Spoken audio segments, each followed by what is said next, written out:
Print function जो है वो हम जो भी वैल्यू उसे दे रहे हैं, जो भी डाटा उसे दे रहे हैं, एक्चुअली जो भी डाटा उसे दे रहे हैं उस डाटा को वो एज इट इज़ प्रिंट कर दे रहा है।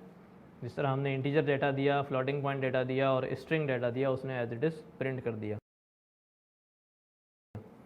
हम प्रिंट फंक्शन को मज़ीद एक्सप्लोर करते हैं। अभी जब मैंने प्रिंट फंक्शन चलाया, आप देख रहे हैं कि हमारा कर्सर जो है इसके बीच में है। अगर आप इसके बीच में कर्सर रख के जो है वो शिफ्ट टैब दबाएंगे तो आपके पास स्क्रीन पे कुछ नज़र आएगा।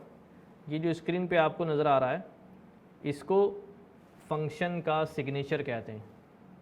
सिग्नेचर क्या चीज़ होती है? उसके अंदर ये लिखा हुआ होता है कि फ़ंक्शन हमसे किस किस्म की वैल्यूज़ लेता है और क्या हमें आउटपुट देता है। तो इस सिग्नेचर में हम देख रहे हैं इसमें लिखा हुआ है कि वैल्यू आएगी, एक वैल्यू आएगी और डॉट डॉट डला हुआ है। इसका मतलब क्या है कि एक से अलावा जितनी चाहें वैल्यूज़ आप दे सकते हैं, कोई लिमिट इसके अंदर नहीं है। तो हमने देख लिया, एक से ज़्यादा वैल्यूज़ दे के भी देख लिया। दूसरा, आपके पास एक और इसके अंदर पैरामीटर है जो SEP करके लिखा हुआ है। इसका मतलब क्या है? तो चलें इसको समझते हैं कि ये SEP क्या है। जब मैंने यहाँ पर दो वैल्यूज़ प्रोड्यूस की, प्रिंट को दी कि एक वैल्यू ये दे दी हमने और एक वैल्यू हमने दे दी पाइथन की, ये दो वैल्यूज़ दी गई, ठीक है। सबसे पहली बात ये कि ये इसको कैसे पता चल रहा है दो वैल्यूज़ हैं, प्रिंट को इस कॉमे से पता चलता है। कॉमे के बाद जैसे ही कॉमा स्टार्ट होता है इसका मतलब इंटरप्रेटर को पता चल जाता है कि अभी इसके बाद जो है वो वैल्यू नंबर 2 जो है वो स्टार्ट हो गई। अगर मैं इसके आगे एक और कॉमा लगाऊं और यहाँ पर वैल्यू दे दूं तो इसका मतलब अब ये तीसरी वैल्यू शुरू हो गई। इसको अगर मैं प्रिंट कराऊं तो हमारे सामने जो आउटपुट हमें नज़र आ रहा है वो ये तीनों वैल्यूज़ नज़र आ रही हैं। लेकिन अब यहाँ आप गौर करेंगे कि ये तीनों वैल्यूज़ के दरमियान जो है वो गैप आ रहा है। अच्छा, अब गैप क्यों आ रहा है? क्या हमने पाइथन को ये कहा कि भाई एक वैल्यू प्रिंट करना तो दूसरी वैल्यू में गैप दे देना? आप सोच रहे होंगे कॉमे की वजह से आ रहा है। तो अभी मैंने बताया कॉमा एक सिग्नल है कि नई वैल्यू स्टार्ट हो गई। कॉमे का मतलब गैप नहीं है।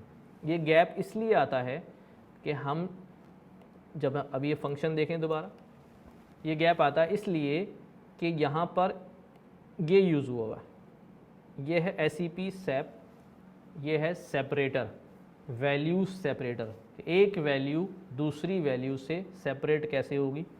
सेपरेटर के अंदर यहाँ लिखा हुआ है स्पेस, यानी जब एक वैल्यू प्रिंट होगी तो दूसरी वैल्यू सेपरेट होते वक्त उसमें स्पेस आ जाएगा।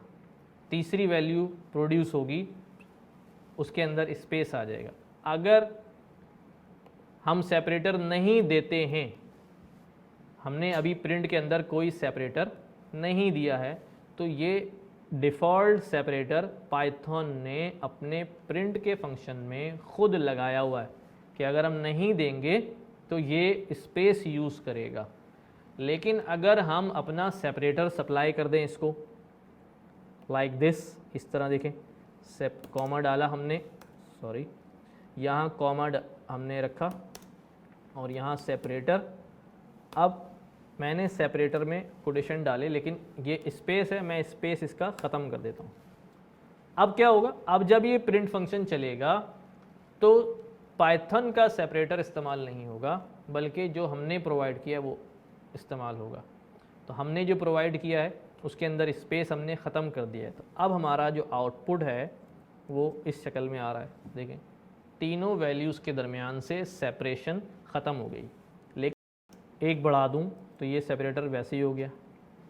अब सेपरेटर के अंदर में स्पेस के बजाय समझने के लिए कुछ और वैल्यू रखता हूँ। मैं रखता हूँ भी हैश साइन लग जाए सेपरेटर में। अब हम देखेंगे कि हमारा स्पेस की जगह क्या आएगा, हैश साइन आपको नज़र आएगा। ठीक है, तो आप और कोई सेपरेटर लिखना चाहें, कुछ भी स्ट्रिंग यहाँ पास कर सकते हैं, आई एम अ सेपरेटर, तो इसने जो है वो तमाम वैल्यूज़ को सेपरेट कर दिया। मज़ीद पाइथन के फंक्शन, प्रिंट फंक्शन के अंदर एक और पैरामीटर हमारे पास आगे आ रहा है, आप देखेंगे ये है एंड। ये एंड क्या करता है इसको समझते हैं। एंड के अंदर अब मैं यहाँ पर एक सेंटेंस लिखता हूँ, हेलो वर्ल्ड 1, और मैं एक और सेंटेंस लिखा,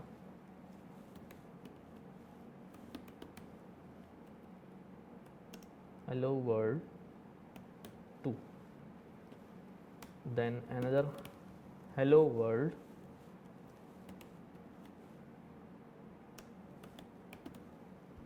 3।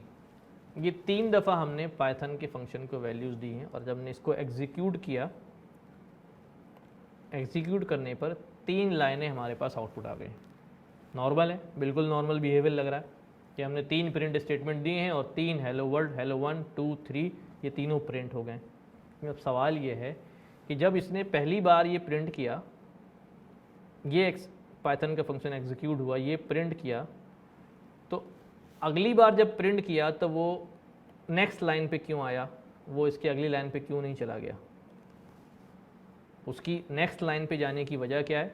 उसकी नेक्स्ट लाइन पे जाने की वजह है ये एंड का डिफ़ॉल्ट वैल्यू जो यहाँ पर इन्होंने इंसर्ट की है /n। ये /n ये एस्केप कैरेक्टर कहलाता है, पाइथन का एस्केप कैरेक्टर। ये /n का मतलब है कि नई लाइन पे जाना। जब वैल्यूज़ एंड हो जाएं, यहाँ पर ये वैल्यूज़ एंड हो जाएं, सेपरेटर ख़त्म हो जाएं, वैल्यू एंड हो जाएं, तो उसके बाद आप अगला काम करने से पहले नेक्स्ट लाइन के ऊपर चले जाएं। ये इसके अंदर डिफ़ॉल्ट में लिखा हुआ है, इसलिए वो नेक्स्ट लाइन पे जा रहा है। मैं इसके बिहेवियर को भी चेंज कर सकता हूँ। हम ये कर सकते हैं कि अब यही काम मैं दोबारा यहाँ से कॉपी करता हूँ, कॉपी में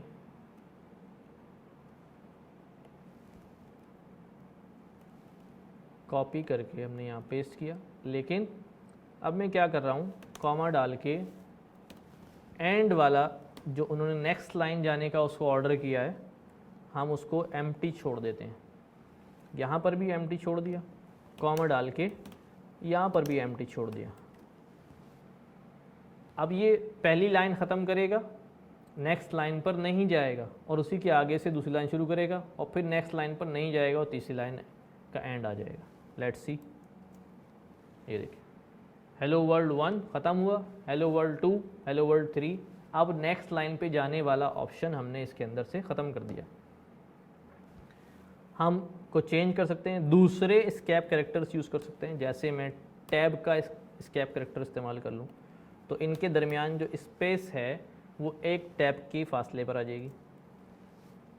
मैं इसके अंदर डबल टैप कर दूं, दोबारा एक और टी लगा दूं, तो जी एक और टैब आ जाएगी।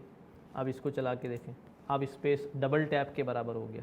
इसी तरह से मैं डबल टी के बजाय, उन्होंने सिंगल एन डिफ़ॉल्ट पे रखा था, मैं डबल एन डिफ़ॉल्ट पे रख दूं, तो अब इनके दरमियान जो लाइंस का गैप होगा, आप गैस करें कितना होगा?